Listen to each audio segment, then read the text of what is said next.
going on out there? This is Venus Love back with another video. And today I'm talking about one of my favorite YouTubers, Contrapoints. Right, my favorite YouTuber, yes. So let's just get into it. So recently Contrapoints made a post on Twitter that had a bit of backlash due to the fact that she made a few statements about Gen Z and their neo labels, or their modern approach to the LGBTQ plus identity circle. And I kind of wanted to address some of her points personally as a fan and also as a queer person myself.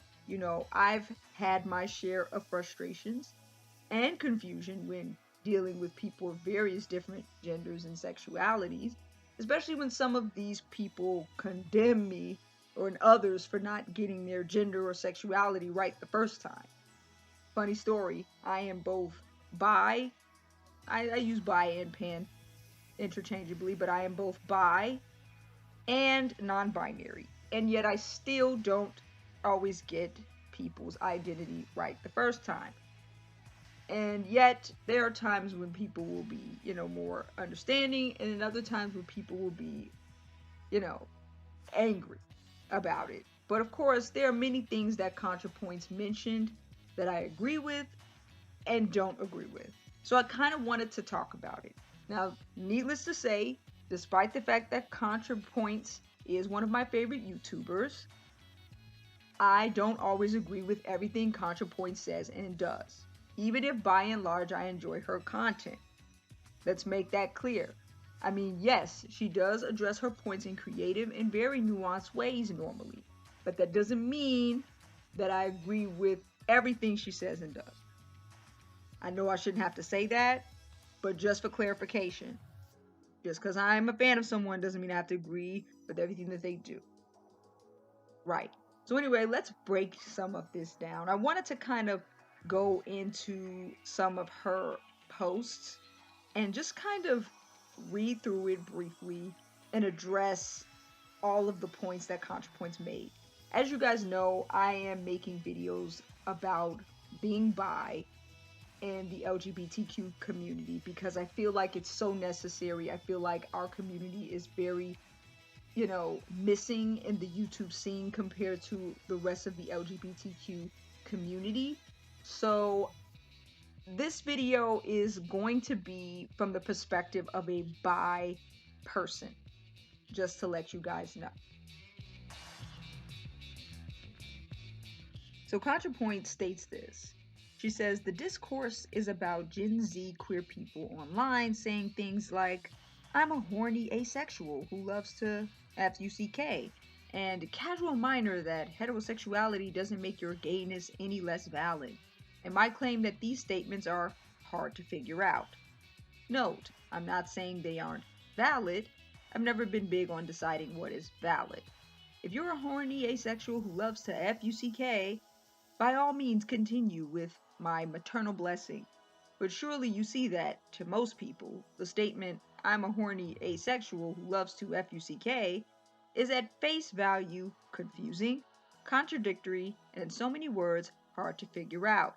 Sometimes I get the sense that people say these things in part because they enjoy the provocation of the seeming contradiction. But maybe I'm wrong. Just to be safe, I'm going to use my platform to explore why these seemingly contradictory statements might, in fact, make sense. So that's the start. Then she does mention one thing I see a lot of people saying is that asexuality means lack of sexual attraction rather than no libido, meaning that asexual people might still desire sex even absent any specific object-oriented attraction.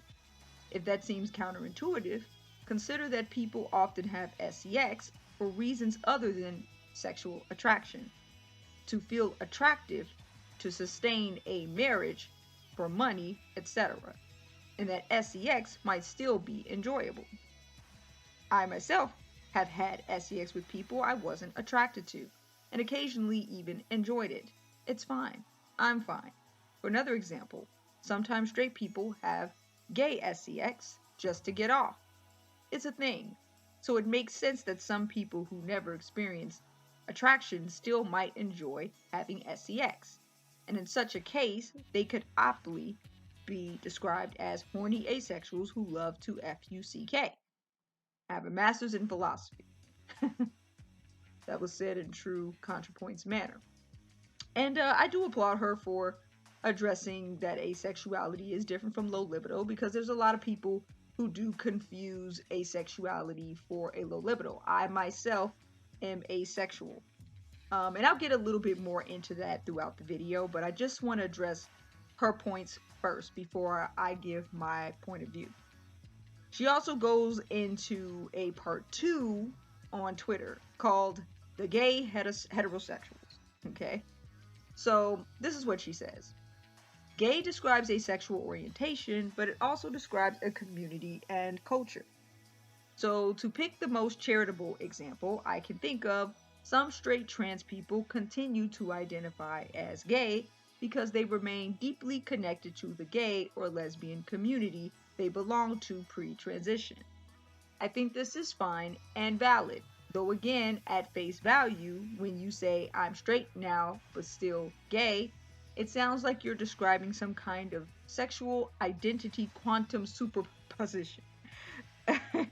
I feel a twinge of irritation, probably because I feel that this kind of fluidity is not available to gay trans people.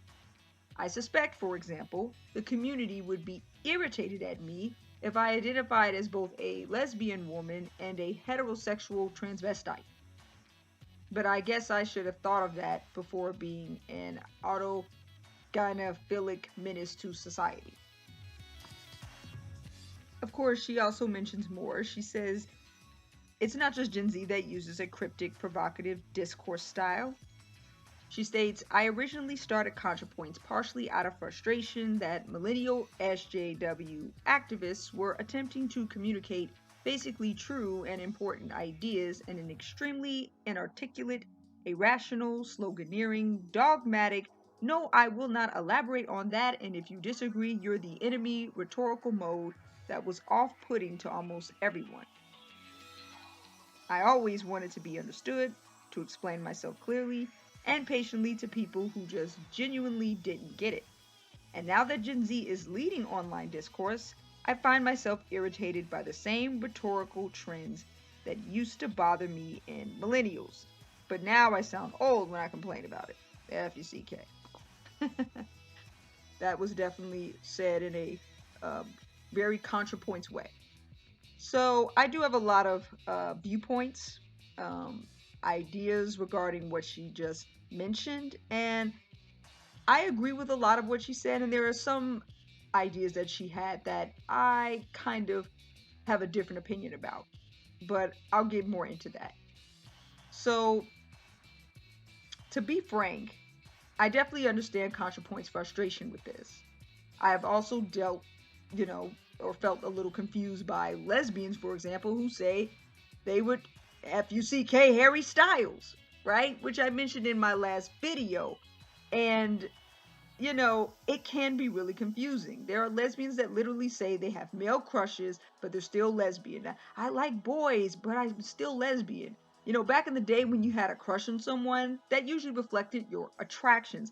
But now it's no longer important. And I've even heard that crush now means you want to be friends with someone, apparently. It's like sometimes the rhetoric gets so twisted that now we don't even know what these words mean anymore. So I get really confused when people have crushes on the same or opposite gender, but then call themselves straight or gay. If you have the crush on the same gender, you can apparently be straight. If you have the crush on the opposite gender, you can apparently be gay. I have the same frustration. But where I think Contrapoints went wrong here is conflating trans, lesbians, and asexual experiences in the same pot, right? Because typically they all tend to have different experiences from each other. Just to start, the way asexuals experience sexual attraction is not the same as lesbian, right? It feels as if the confusion Contrapoints has is out of lack of understanding on how asexuality works, which she does acknowledge. So I'm just going to break that down first.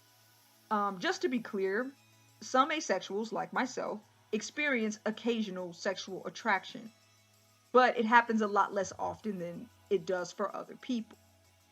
For this reason, also, some asexuals may be sexually attracted to people, depending on circumstance, right? This is actually why terms like demisexual, for example, became a thing, because some asexual people do experience sexual attraction if they have an emotional bond with the person. Others, like myself, might call themselves gray ace. You know, it makes it easier for me to explain my sexuality and for me to better understand my sexuality, for me to label it that way. Typically, what gray ace means is I'm typically asexual, but I'm in like the shades of gray. I can occasionally be sexually aroused by a person. Very rarely, but I can occasionally. And when we think about these labels, believe it or not, that's what they're there for, to help us understand ourselves better rather than necessarily other people. But, that's just me. Anyway, this is why you will get ace people who will say they're horny as F, horny as Fuck. I mean, in fact, we probably have the most pinup horniness because it's extremely hard to find a partner to do the thing with. I mean, the asexual label can be used conjointly with other labels because asexuality is on a spectrum. It's on a kind of a weird spectrum. There are asexuals who are lesbian, gay, bi, pan, etc. for this reason. Asexuals, even if they don't have a lot of sexual attraction that the others do, can still be sometimes occasionally attracted to other genders. It's just that it doesn't happen as often as others. So that's just something to keep in mind. And I am glad that she addressed that low libido is different from asexuality, because there are so many people who do feel like, oh, you're asexual, that means you don't want to have sex. And I have to constantly say, no, I do like having sex. I like the idea of having sex, and I even get turned on by the idea of having sex. But it's just that people themselves don't turn me on. Not often. I don't get that attraction or that need for sex from people. I get it from the action. You know what I mean? I get turned on by the idea of performing rather than the person performing it. So I think that's something to keep in mind, okay? Just to be clear, that's really what's going on. Of course, I do recognize that to politically mobilize, right? Sometimes it's necessary to vet what is helping and what is not in our community. I personally feel that way all the time as a bi person. I equally get frustrated that so many people simply won't acknowledge that they are bisexual, even when they like both genders. And they tend to use lesbian and straight to identify themselves, or they use vague language to define their attractions to more than one gender instead, which does tend to lead to bi erasure, okay? I won't lie. Those of you that have seen my previous videos know that I do not like the idea of using gay as an umbrella term for that reason, right?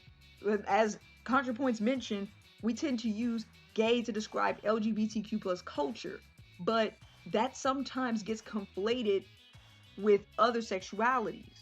And so then we can't figure out who's bi or who's lesbian or who's, pansexual. The lines get too blurred. We need another umbrella term. Why not the pride community, pride culture, LGBTQ culture? But please stop using gay culture. Stop using the term gay to describe an entire community, because then we can't vet who is gay and who isn't. Anyway, on the other hand, sexuality often reflects a feeling, and feelings cannot always be defined in such tiny, neat little boxes. For example, we have many different words to describe the feeling of anger, right? And some of these synonyms can be used depending on the level of our anger. For example, mad, furious, or livid are often used in different situations to describe a different level of anger from each other, right? We might use mad to describe a milder feeling of anger than furious or livid. I feel the same about sexuality. Sometimes our sexual feelings are a little more fluid, and so while some of us may be more one way than the other, occasionally we may feel other feelings that require broader descriptions. For example, I'm bi and my sibling is pan. Now, a little while ago, I didn't understand why pansexuality needed to exist. I'll be honest with you. I was one of those people that's like, why don't you just call yourself bi? Why do we need the pansexual label? But as I had a further conversation with my sibling, I realized that we had a different experience with sexuality, even if we both are open to dating more than one gender. I had found people of various genders more physically attractive, while my sibling was more attracted to the aura or vibe of people sexually rather than their physical appearance. This is when I came to understand why she chose to identify as pansexual. She can be attracted to people despite their gender, while I am attracted to people because of their gender. The gender of the person played a role in my attractions, even if I was attracted to pretty much all genders. And so I came to accept pansexuality as validly different from bisexuality because people who identify that way may not care about physical appearance, but mentally, spiritually, emotionally can be attracted to all genders, and therefore they are able to date all genders. Whereas most bi people I know experience more physical attraction to most genders along with personality. I think for me, fluid or vague labels don't really matter to me, to be honest. What matters is more so the motivation behind it. If you're doing it because you're still figuring yourself out or other various labels fit you more, that's fine. But if you're doing it because of internalized or externalized biphobia, or phobia in general against people that like more than one gender, then I believe it is important to reevaluate yourself so that you do not suffer from bi guilt or project that biphobia onto others, right? Some people who call themselves lesbians who like men are avoiding calling themselves bisexual because of either stigma of bisexuality and validation of bisexuality in society, aka bi erasure, or they may be lesbians who are dating a person that once identified as a woman but found out they were trans men. And yet that lesbian still continues to love them. Many people find the latter to be as a result of being lesbian sexually, but being bi romantic. And so that is why you will see lesbians who like men. Some lesbians may like men romantically, but not sexually. They may be in love with someone that isn't the gender they thought they were and decide, I'm still a lesbian, but in love with this person. They might have found out they were gay, but still in love with a woman. You know, a gay man might say, "Oh, I'm typically gay, but this person I fell in love with and got married to, I thought they were men, and they turns out that they were trans women, and they transitioned. And I still love them, want to stay with them." Love and sexuality are two different things to many people, and the more gender becomes fluid, the more the lines of sexuality becomes blurred.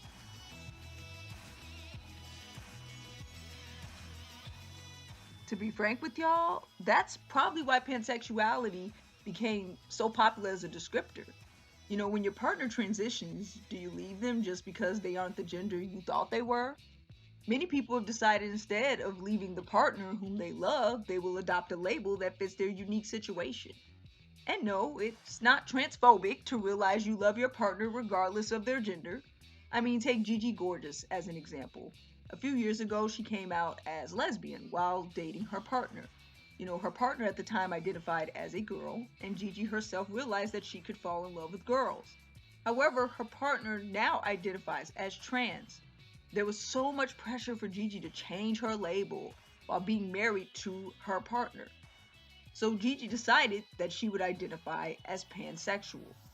Sure, she could have just said she's bisexual, but Gigi's attraction to her partner was really not about gender at all. To be honest, Gigi loved their partner despite their gender, which tends to be the case for most pan people. Gigi clearly is not instinctually attracted to men, or at least instantly, but she is open to dating one if she is in love with them or they have other qualities she likes. And that to me is the definition of pansexuality. To be frank, Gen Z is an example of progress in my mind. If our society is beyond the need for labels, that actually means that same gender love is becoming more common and accepted as well as gender spectrum. Sure, we still experience discrimination politically and socially, but perhaps Gen Z as a generation can end this discriminative culture that bars certain people from sitting at the table, right? In truth, the LGBTQ plus labels, while they have been helpful in building community of support, they have also been isolating and discriminatory in terms of who they support or allow in these communities. As a non binary person myself, I sometimes find it hard to find a place where I fit in and belong outside of the internet because of the labeled communities. This is especially prevalent among the monosexuals of the pride community, where we have this gatekeeping that kind of outs people or ostracizes people from the community. Furthermore, if we look at the history of when these labels were formed or adapted into the community, it was at a time when we didn't even recognize non binary genders or even bisexuality for that matter. I mean, for example, when the term lesbian became socially and politically acceptable in the community, it was during the second wave feminist movement when political lesbians felt the term lesbian was synonymous with feminism. The term became a way to politicize sexuality, painting lesbians as true feminists, and enforce the belief that all women who want liberation should become lesbian. I encourage y'all to read Odd Girls and Twilight Lovers, A History of Lesbian Life in 20th Century America. Yeah, look that up on Google. It's a great read. Anyway, in truth, some of these labels we have in our community don't exactly have a good history in our community. Don't get me wrong, the labels are helpful in many ways, but the labels matter less than the experience of being able to love who you love no matter the gender and to be recognized as the gender you are. The only reason I care about labels is because people who hold on to these labels feel the need to invalidate my feelings and my relationships whenever they get a chance just because I once dated a guy or once dated a girl. But if we can live in a world with fluid labels or no labels without invalidation at all, I think we'd actually have an easier world. But I'm sure the world's not ready for that conversation because we've had these labels for so long. It's like the debate surrounding kink at Pride. Of course, the issue is some LGBTQ plus people feel that the labels allow their issues to be exclusively heard as a community. I can understand this because as a bi person, recognizing it has helped me to be exclusively heard, you know? Um, Yet some people in the LGBTQ plus community just like the idea of simply being exclusive and feeling important, and the benefits they get from being in said exclusive group, such as gay, lesbian, or bi. As the world becomes more queer, though, they can no longer feel special or unique as a group, and so some people do get frustrated. The communities are both evolving and dissolving into a more fluid whole. This can be scary to a person that's benefited personally from the pride community as a lesbian, gay, or bi or trans person. Contrapoints also makes this point, and I really want to address it. She said, if there's an observation here beyond boomer irritation with rhetoric, I guess it's that a lot of queer community discourse online has been so addled by access gatekeeping that the backlash to the gatekeeping has now taken center stage with some weird consequences. So much discourse is about the rights and validity, for example, lesbians who are attracted to men, trans people who don't transition, asexual people who desire sex.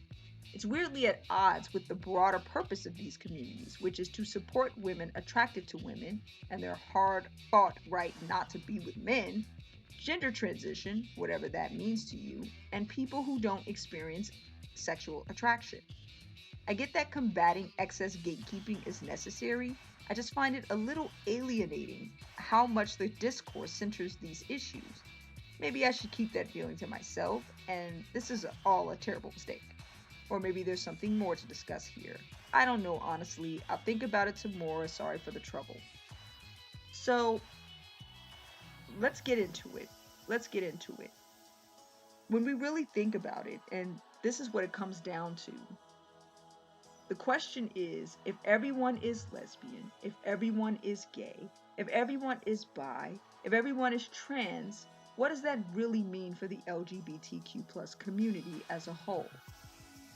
Well, first off, I want to say we do have to recognize that gender and sexuality are different, right? To be frank, with sexuality, labels don't really matter. They don't. If the fight is to be able to love who you love no matter your identity, It should not matter whether you're a lesbian, whether you're bi, whether you're gay, even if you're straight. I mean, let me be frank with you. Even a straight person, as absurd as it may sound, should be allowed to marry and date the same gender so long as it's consensual. I don't care why they do it. I don't care what their purpose is. It's about having the right. So when it comes to sexuality, I think we think too hard about the labels to the point we don't really think about having the experience or the right to do these things. Yes, the labels were made, to form communities to get those rights, but as we move forward into the future, we no longer have a need for those restrictive labels. In fact, I would argue that we have even more of a need to loosen them due to the fact that we're learning more about gender identity and more about the fluidity of sexuality. Now, because sexuality and gender is different, when it comes to gender identity, it can get a little bit more complicated. Let's think about this. The debate surrounding who belongs in sports or in bathrooms is often at odds with trans people who want the right to live without scrutiny. If there are trans people who don't want to transition, how does this affect the way trans people are treated as a whole? I, for one, hope for a world where it doesn't matter and maybe Gen Z simply doesn't care about the same things we cared about. But because it's hard to see who's being genuine about their identity versus actually taking advantage of the gender debate to pretend, transitioning as much as possible seems like the best way to prove you are trans to the outside world. That and alleviating gender dysphoria, which is, actually worsened when you are not recognized as the gender you identify. If some trans people, don't want to transition, how will the government see these things as important medical concerns and take us seriously? Well, as a non binary person, I only occasionally get dysphoric about certain body parts, which I would like removed. But some of my body parts I'm okay with. So, to some trans people, I may fall into the category of a person who basically doesn't want to transition by most people. But I do hope that when I tell people I am non binary, they will see that as valid and respect it genuinely. Sure, I don't expect people to get it right away. Many people don't know what the hell non binary people are, especially in the black community that I grew up in. But as long as you're not deliberately challenging my identity to degrade me, I don't have a problem. And to be frank, I'm okay with both she and he pronouns, so, it doesn't really bother me anyway. But I think the real reason people want acceptance despite transitioning is that transitioning can be hella expensive, especially for a broke black person like myself. So many of us, you know, for many of us, the only way to navigate society is to encourage the validity of people's gender regardless of their transition status. As we evolve as humans, we evolve as a community, and thus our language evolves with us. It is inevitable. Some parts of our language will lose purpose and meaning as we learn more about life. The question is, do we hold on to the old ways of defining ourselves and our community?